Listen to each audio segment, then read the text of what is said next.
Started. Alright, now it's red. Alright, well, mine didn't come loose too easily because it probably was already been off before.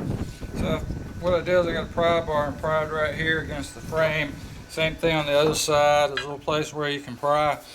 And pried it on the bottom, pried it on the sides, pried it loose. But I kept these two screws in because I didn't want it to just pop off, fall on the ground.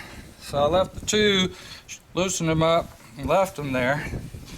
And now, there it goes. And it weighs about, I don't know,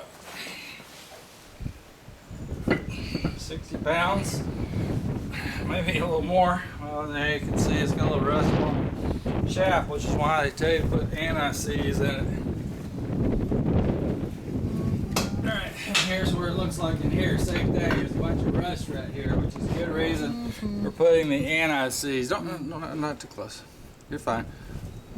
Okay, and that's what it looks like. And this bar here comes right off, and the whole rest of it will come right out easily. Alright, thanks.